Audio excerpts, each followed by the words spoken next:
Good morning, dear friends.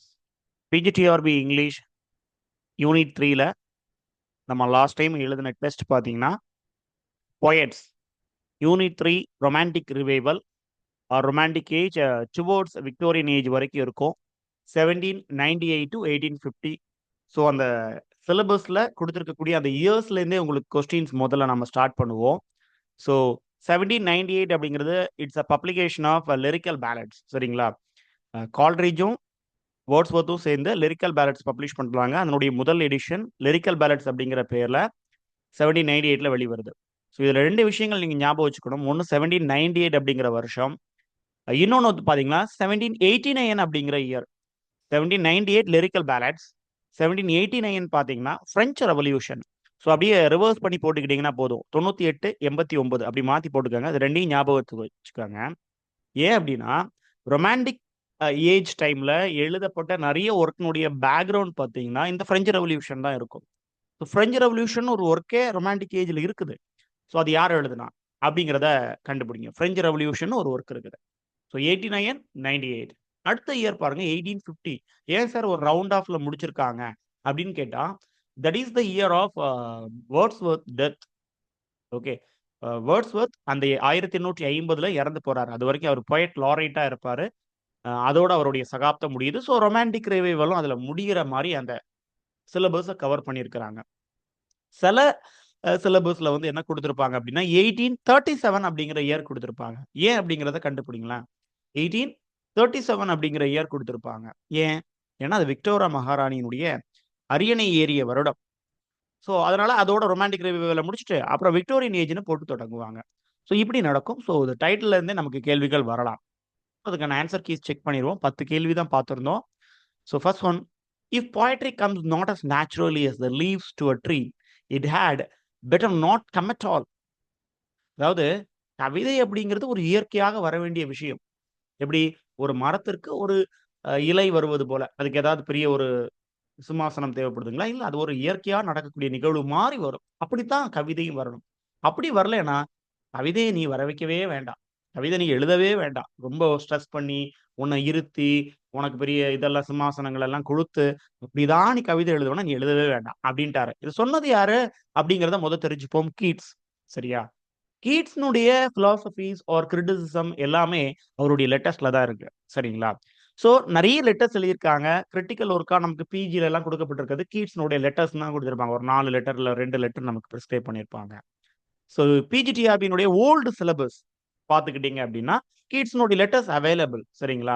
ஆனா இந்த வாட்டி நியூ சிலபஸ்ல கீட்ஸ் லெட்டர்ஸை தூக்கி விட்டுட்டாங்க. கீட்ஸ் லெட்டர்ஸ் இல்ல. ஸோ எனிஹவ், நமக்கு யூனிட் 3ல தான் கீட்ஸை பார்க்குறோம். கீட்ஸ்னுடைய எந்த லெட்டர்ல அவரு இந்த ஒரு வாசகத்தை சொன்னாரு? Tom, George, John Taylor, Shelley. So இந்த கொஸ்டின்ல இருக்கக்கூடிய வார்த்தையை பார்த்தா நீங்க அடிச்சிட முடியும். Letter to his friend John Taylor. சரிங்களா? இதுதான் ஆன்சர். மீதி யாரெல்லாம் இவங்கெல்லாம் யாருன்னு, ஷெல்லி நமக்கு தெரியும், அவருடைய கண்டெம்பரரி ரைட்டர். ஓகே, ஒரு ஒரு நண்பர்னு கூட சொல்லிக்கலாம். ஷெல்லி வந்து அவருடைய ஒரு நண்பர், ஒரு கண்டெம்பரரி ரைட்டர். இந்த டாமும் ஜார்ஜும் யாரு அப்படின்னா கீட்ஸ்னுடைய பிரதர்ஸ். ஓகே, டாம் கீட்ஸ்னுடைய பிரதர், இவருக்கும் லெட்டர் எழுதியிருக்கிறாரு. ஜார்ஜ் இவருடைய பிரதர், அவருக்கும் லெட்டர் எழுதியிருக்கிறாரு. ஸோ இதை நோட் பண்ணி வச்சுக்கோங்க. நாளைக்கு இதில் ஏதாவது ஒரு ப்ராப்ளம்ல நமக்கு ஒரு கேள்வி அமையலாம். Question number 2. ஸோ நம்ம கேள்வி எதுல இருந்து வச்சிருக்கோம்? யூனிட் 3 ரொமான்டிக் ஏஜ்ல இருந்தா கேள்விகள் வைக்கப்பட்டிருக்குது. Okay, which writer wrote a poem on the landscape of a village? Auburn. Okay, Auburn அப்படிங்கிற அந்த வில்லேஜை மையமாக கொண்டு ஒரு கவிதை எழுதப்பட்டிருக்குது. யார் எழுதுனாங்க அப்படின்னு கேட்டா நிறைய பேர் இப்ப நீங்க கொடுத்திருக்கிறது பாத்தீங்கன்னா மேக்சிமம் வேர்ட்ஸ்வொர்த்தை கொடுத்திருக்கிறதுக்கு வாய்ப்பு இருக்கும். ஏன் அப்படின்னா அவர் தானே இயற்கை, கிராமம் சார்ந்தது, காமன் பீப்புள், பெசன்ஸ் இவங்களெல்லாம் பத்தி எழுதுவாரு. ஓகே, அப்படி போட்டிருப்போம். ஆனா உண்மையிலேயே இந்த ஆர்பன் அப்படிங்கிறது ரொம்ப ஃபேமஸான ஒரு டவுன், ஒரு கிராமம், வில்லேஜ். யார் யூஸ் பண்ணிக்கிட்டாங்க அப்படின்னா ஆலிவர் கோல்ட்ஸ்மித் பயன்படுத்தினது. ஓகே, ஆலிவர் கோல்ட்ஸ்மித் தன்னுடைய மேக்னம் ஆப்ஸ் மாஸ்டர் பீஸ் என்று அழைக்கப்படக்கூடிய தி டெசர்டட் வில்லேஜ் அப்படிங்கிற ஒர்க்ல இந்த ஆர்பன் வில்லேஜை பத்தி தான் பேசியிருக்கிறாரு. ஸோ இந்த ஆர்பன் வில்லேஜுக்கும் ரொமான்டிக் ஏஜுக்கும் பெரிய தொடர்பு இல்லை. Okay, so answer none of the above. Wordsworth, Coleridge, Keats 3 பேருமே இந்த ஆர்பன் பத்தி பேசிக்கல. ஓகே, ஆனா இவங்களுக்கெல்லாம் ஒரு முன்னோடியாக திகழ்ந்தது ஆலிவர் கோல்ட்ஸ்மித். ஓகே, அது ஞாபகத்துல வச்சுக்கோங்க. இவங்க 3 பேருக்கும் முன்னோடியாக திகழ்ந்தது ஆலிவர் கோல்ட்ஸ்மித். இந்த ஆலிவர் கோல்ட்ஸ்மித், டேனியல் டீஃபோ இவங்கெல்லாம் வந்து பாத்தீங்கன்னா பிரிகாசர்ஸ் ஆஃப் ரொமான்டிக் ரிவைவல்னு சொல்லுவாங்க. இந்த ரொமான்டிக் ஏஜினுடைய முன்னோடிகள் அப்படின்னு அழைக்கப்பட்டாங்க. Third one, find the correct match among the following. எது கரெக்டா மேட்ச் ஆயிருக்குது அதை மட்டும் சொல்லுங்க. கீழே ஒரு கோடும் கொடுக்கப்பட்டிருக்குது. Okay. So ode to simplicity, ode to immortality, dejection and ode, ode to autumn இப்படின்னு ஓட்ல இருக்கக்கூடிய வகைகளை ஒரு 4 முக்கியமான ode, famous ode in English லிட்டரேச்சரை கொடுத்துருக்கோம். எது கரெக்டா மேட்ச் ஆகுது, எதெல்லாம் ஈஸியா நம்மளால ஃபைண்ட் அவுட் பண்ண முடியும்னா, ஐ ஹோப் ஒரு ஒரு நடுத்தரமா இருக்கக்கூடிய அஸ்பிரண்ட்னால இதை முதல்ல கட் பண்ணியிருக்க முடியும். இம்மார்டாலிட்டி ஓட், இது வேர்ட்ஸ்வொர்த்தினுடைய ஓடு, நமக்கு சிலபஸ்ல நிறைய வாட்டி இருந்திருக்குது. டிஜெக்ஷன் அண்ட் ஓட், இது கால்ட்ரிட்ஜினுடையது. இது தப்பா மேட்ச் ஆயிருக்குது. கால்ட்ரிட்ஜ்குள்ள வரணும், வேர்ட்ஸ்வொர்த் மேல போகணும். அப்புறம் ஓ டு ஆட்டம், உலகத்துல எல்லாருக்கும் தெரியும் ஓ டு ஆட்டம் கீட்ஸ்னுடையது. ஆனா இங்க ஷெல்லின்னு போட்டிருக்கோம். ஸோ இது 3மே தப்பு. சரிங்களா? ஓ டு சிம்பிளிசிட்டி, ஒருவேளை கீட்ஸ் எழுதியிருப்பாரோ, கீட்ஸ் தான் நிறைய ஓட்ஸ் எழுதியிருக்கிறாரு அப்படின்னா அதுவும் தப்பு. Ode to simplicity written by William Collins. இவங்களுடைய சமகாலத்தில் எழுதப்பட்ட ஒரு ஒர்க். சரிங்களா? Ode to simplicity romantic revival டைம்ல சமகாலத்துல எழுதப்பட்ட, இவங்களுக்கு முன்னாடி கொஞ்சம் ஒரு சீனியர்னு சொல்ல மாதிரி வில்லியம் காலின்ஸ் உடைய ஒர்க். ஸோ இவங்க அளவுக்கு இவர் ஃபேமஸ் ஆகல. பட் நல்ல ஒர்க் எழுதியிருக்கிறார். நிறைய ஓட்ஸ் எழுதியிருக்கிறாரு. So refer about William Collins. Okay. அப்ப answer again none of the above. நமக்கு நம்மள கன்ஃபியூஸ் பண்றதுக்கு இப்படிதான் ஆன்சர்ஸ் இருக்கும். A only, A and D, none of the above, all the above. So நீங்க ரொம்ப கன்ஃபியூஸ் ஆயிட்டீங்க. உங்களுக்கு எந்த ஆன்சரும் தெரியாத பட்சத்துல இது 2 பக்கத்துலயும் நீங்க போகலாம் சாய்ஸுக்கு. சரிங்களா? எந்த புடியும் இல்ல, இத பத்தி எதுவுமே தெரியாது அப்படின்னா, none of the above or all the above இந்த மாதிரி சாய்ஸஸ் இருந்ததுன்னா, நீங்க இது பக்கம் போய்க்கலாம். அதாவது எப்போ எந்த ஐடியாவும் அந்த ஆப்ஷன்ஸ பத்தி இல்லாத பட்சத்துல இங்க போய்க்கங்க. Next, Shelley wrote Julian and Maddalo, an exploration of his relationship with, யாருடன் தான் கொண்ட அந்த நட்பை பற்றி இந்த ஒர்க்ல ஜூலியன் அண்ட் மெடாலோ அப்படிங்கிற ஒர்க்ல சொல்லியிருக்காரு அப்படின்னா பைரன் பத்தி. ஸோ நீங்க மீதி இருக்கக்கூடிய 4 பேரையும் பத்தி, 3 பேரையும் பத்தி கொஞ்சம் தெரிஞ்சுக்கங்க. ஏன்னா கீட்ஸ் நம்ம as usual படிச்சிருப்போம்.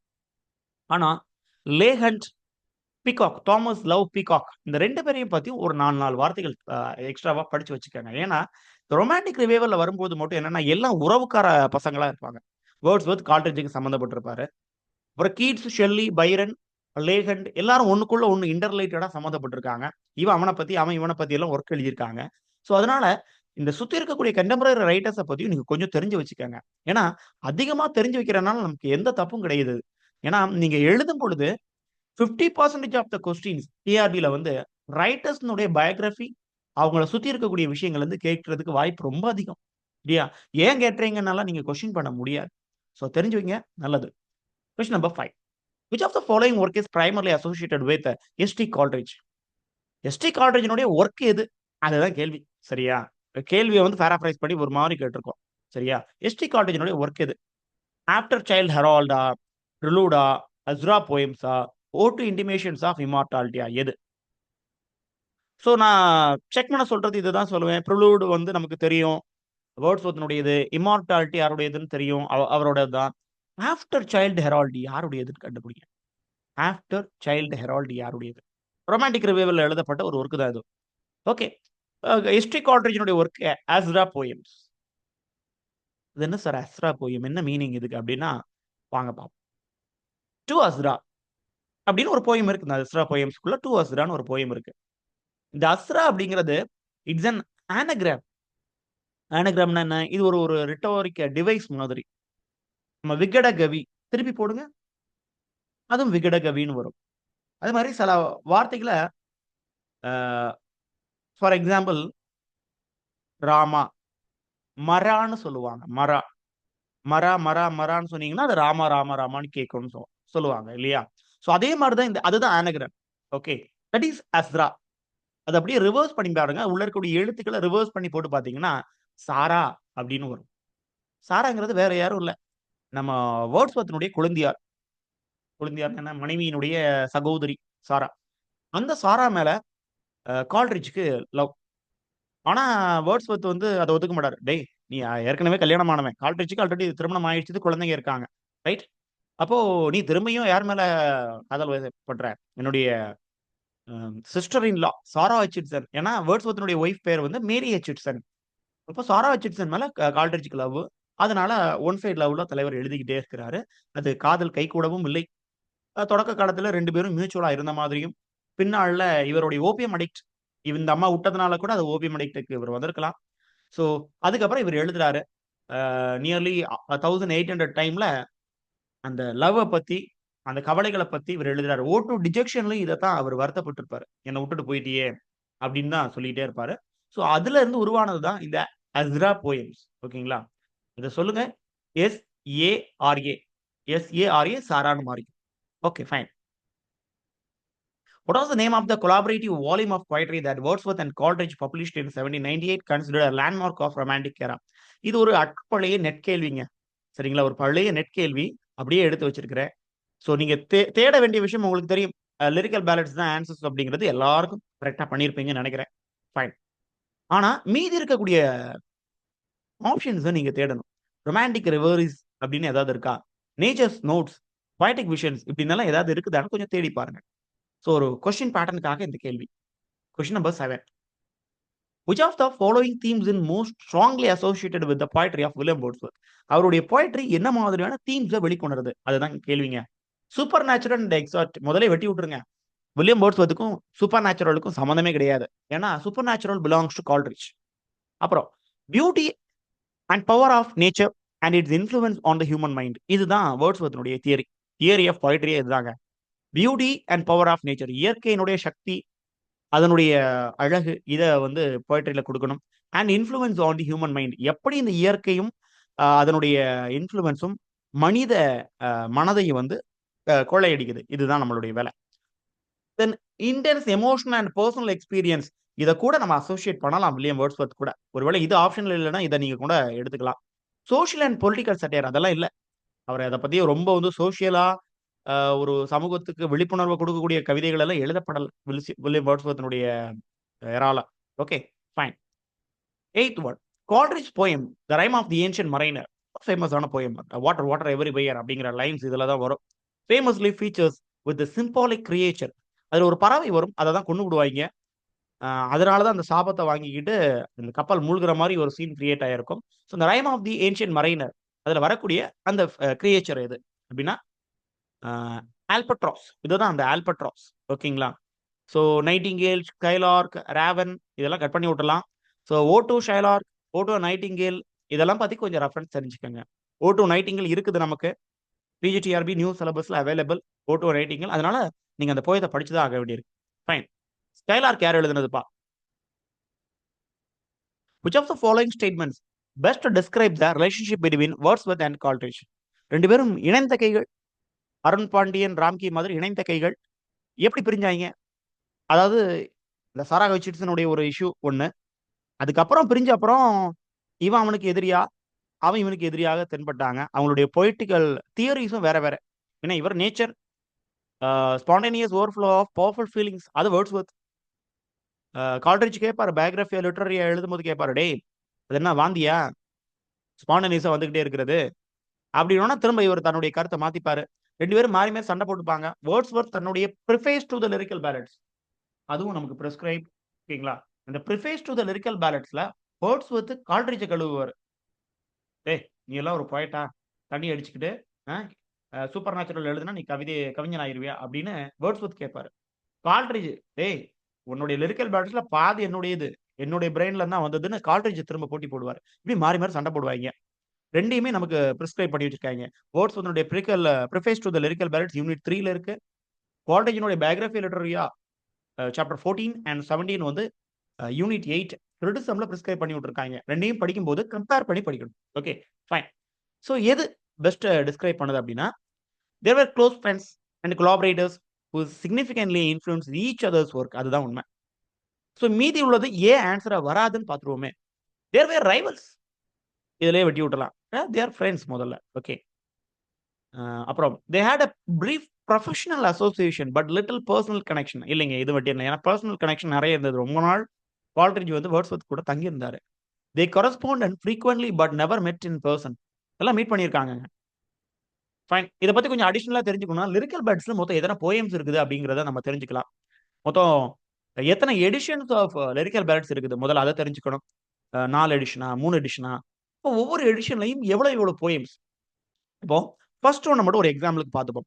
1798 லிரிக்கல் பேலட்ஸ் எடிஷன் 1 அதுல பாத்தீங்கன்னா மொத்தம் 23 போயம்ஸ்.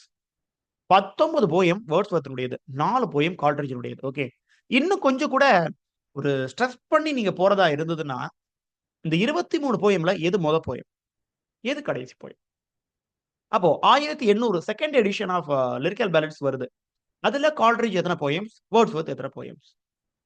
இன்னொரு ப்ராபிங் கூட போலாம் அப்படின்னா, லிரிக்கல் பேலட்ஸ் 1798 எடிஷனுக்கு அந்த ஒர்க்குக்கு டைட்டில் பேஜ்ல யார் ஆதர்னு கொடுக்கப்பட்டிருந்தது? செகண்ட் எடிஷனுக்கு யாரு, தேர்டுக்கு யாரு? இதெல்லாம் ப்ளீஸ் கண்டுபிடிங்க. ஃபைனல் கொஸ்டின், ஒரு மேட்ச் த ஃபாலோயிங். என்ன மேட்ச் அப்படின்னா, ரொமான்டிக் டைம்ல இருந்த பீரியாடிக்கல் ரைட்டிங்ஸ், அதாவது மேகசின்ஸ், ஜேர்னல்ஸ், இந்த மாதிரி விஷயங்கள் கூட தொடர்புடைய ரைட்டர்ஸை நம்ம தெரிஞ்சுக்கணும். ஸோ இது ஒரு லிமிடேஷனுக்கு தான் நம்ம கொடுத்துருக்குறோம். இதை லிமிட் பண்ண முடியாது உண்மையிலேயே. ஏன்னா 7-8 ஜேர்னல்ஸ் இருக்குது உண்மையிலேயே. ரொமான்டிக் டைம்ல 7-8 ஜேர்னல்ஸ் இருக்குது. நம்ம அடுத்த வகுப்புகள் பார்க்கும் பொழுது அந்த வகுப்புல அந்த ஜேர்னலை பத்தி நம்ம தனியாக உங்களுக்கு ஒரு நோட்ஸ் கொடுக்குறேன். For example Edinburgh review, examiner, quarterly review, London magazine, இதெல்லாம் மிக முக்கியமான பங்களிப்பை இந்த ரொமான்டிக் டைம்ல பண்ணிச்சுது. இதை வச்சே நிறைய ஒர்க்ஸும் ப்ரொடியூஸ் ஆயிருக்குது. இந்த ஜேர்னல் ஆர் மேகசின்ஸ்ல கொடுத்த கிரிட்டிசிசம் சிலருடைய வாழ்க்கையே இல்லாம பண்ணியிருக்குது அப்படின்னு எல்லாம் கருத்துக்கள் இருக்குது. அப்ப இதுக்கு ஆன்சர்ஸ் முதல்ல பார்த்துருவோம். ஏன்னா இது நியூ ஏரியா. அதனால என்ன பண்ணிட்டேன் அப்படின்னா, அப்படியே நீங்கிட்ட ஆன்சர்ஸ் அப்படியே கொடுத்துட்டேன், எந்த குழப்பமும் படல. ஸோ ஆன்சர் அப்படியே Edinburgh review attack lake poets. யார் இந்த லேக் பைட்ஸ்? லேக் பைட்ஸ்னா 3 பேரை ஞாபகம் வச்சுக்கோங்க, முக்கியமான 3 பேர். ஒன்னு வேர்ட்ஸ்வர்த், கால்ட்ரிட்ஜ் அண்ட் ராபர்ட் சதேன்னு ஒருத்தர் இருக்காரு. ராபர்ட் சதே வேர்ட்ஸ்வர்த்தினுடைய கண்டெம்பரரி, வேர்ட்ஸ்வர்த் கால்ட்ரிட்ஜ்க்கெல்லாம் கண்டெம்பரரி. வேர்ட்ஸ்வர்த்துக்கு முன்னாடி அவர் தான் போயட் லாரேட்டா இருந்திருப்பார். ஓகே, 37 வரைக்கும் ஐ திங்க் இருந்திருப்பாரு. அதுக்கப்புறம் ஒரு 13 வருஷம் வேர்ட்ஸ்வர்த் போயட் லாரேட்டா இருந்தார். அந்த சதே, கால்ட்ரிட்ஜ், வேர்ட்ஸ்வர்த் 3 பேரும் லேக் பாய்ட்ஸ். இந்த எடின்பர்க் ரிவ்யூ இந்த 3 பேரையும் அட்டாக் பண்ணிச்சுது. இவங்க எழுதுறது ஒன்றும் சரியில்லை அப்படின்னு சொன்னாங்க. கூட 4வது ஆள்னா டாரத்தியை நீங்க சேர்த்துக்கலாம். டாரத்தி வேர்ட்ஸ்வர்த். ஓகே, வேர்ட்ஸ்வர்த்தினுடைய சகோதரி, அவங்களையும் நீங்க சேர்த்துக்கலாம். அடுத்தது பாருங்க எக்ஸாமினர். இத பிகின் பண்ணது யாருன்னா லே ஹண்ட். எக்ஸாமினர் யாரை அட்டாக் பண்ணிச்சுது? ஸோ எல்லா மேகசினும் ஒவ்வொருத்தங்களை அட்டாக் பண்ணும். ஸோ லே ஹண்ட் ஸ்டார்ட் பண்ண இந்த எக்ஸாமினர் எந்த குரூப் ஆஃப் போயட்ஸை அட்டாக் பண்ணிச்சுது? அப்புறம் குவார்டர்லி ரிவ்யூ, இது தாங்க மிக மிக முக்கியமானது. அடோனிஸ் பை ஷெல்லி படிச்சிருப்பீங்க இல்லையா? அதுல முழுக்க முழுக்க இந்த குவார்டர்லி ரிவ்யூவை தான் அவர் கழுவி ஊத்துவார். உங்களுக்கு அறிவு இருக்குதாடா? இது வந்து ஒரு முழு சட்டை மாறன் மாதிரி. அதாவது படம் எடுக்க மாட்டோம், ஆனா எடுத்த படங்களை கழுவி ஊத்துவோம். அதே மாதிரி இவங்க எழுத மாட்டாங்க குவார்டர்லி ரிவ்யூ, எழுதுனதை கிரிட்டிசைஸ் பண்ணுவாங்க. அப்படி கீட்ஸனுடைய எண்டிமியான வந்து போட்டு கிரிட்டிசைஸ் பண்ணி தள்ளி இருப்பாங்க. அதனாலதான் கீட்ஸ் செத்து போயிட்டாரு அப்படின்னு ஷெல்லிக்கு கடுப்பு. கீட்ஸ் அதனாலதான் நோய்வாய்ப்பட்டாரு, இவனுக்கு எந்த அளவுக்கு கிரிட்டிசைஸ் பண்ணனாலதான் நிறைய டைரக்டர்ஸ் என்ன பண்ணாங்க, படம் எடுக்காமே போயிட்டாங்க. அந்த மாதிரி தான் கீட்ஸ் எழுதாமே போயிட்டாரு அப்படின்னு ஷெல்லி ஃபீல் பண்ணுவாரு. அதுல குவார்டர்லி ரிவ்யூ நீங்க எல்லாம் மனுஷங்களாடா அப்படின்னு கேட்பாரு. So quarterly review attacked Keats. கீட்ஸ்னுடைய எழுத்துக்கள் நல்லா இல்லை அப்படின்னு சொல்லும். லண்டன் மேகசின் ஒன்று இருந்தது. இந்த லண்டன் மேகசினுடைய கான்ட்ரிபியூஷன் என்னன்னா, குறிப்பா இந்த எல்ட் போயட்ஸ் அண்ட் யங்கர் போயட்ஸ்ல கொஞ்சம் பேர், Wordsworth, Shelley, Charles Lamb, De Quincey, இவங்களுடைய ஒர்க்ஸ் எல்லாத்தையும் இந்த லண்டன் மேகசின்ஸ் தான் பப்ளிஷ் பண்ணியிருக்கும். Okay fine. இந்த ப்ராபிங் எல்லாம் நோட் பண்ணுங்க. ஸோ டேக் இந்த கொஸ்டின் பேப்பர் ஒரு 3 பேஜ் நீங்க நோட் பண்ணியிருக்கிறது ஒரு பேஜ் கூட வரப்போகுது. இல்லை இந்த கொஸ்டின் பேப்பருடைய சைட்லேயே நீங்க நோட் பண்ணியிருக்க போறீங்க. ஸோ இதுதான் உங்களுக்கு ரிவைஸுக்கு, ஆதர் நோட்ஸ்க்கான ரிவிஷனுக்கு நீங்க இதை நல்லா பயன்படுத்திக்கங்க. ஸோ அடுத்த ஷெட்யூல் நம்ம கொடுத்துருப்போம்னு நினைக்கிறேன். அடுத்த டெஸ்ட் ஆன்சர் கீழே நம்ம மீட் பண்ணுவோம். Right? If you have any other queries கமெண்ட்ஸ்ல விடுங்க. ரைட்? தேங்க்யூ.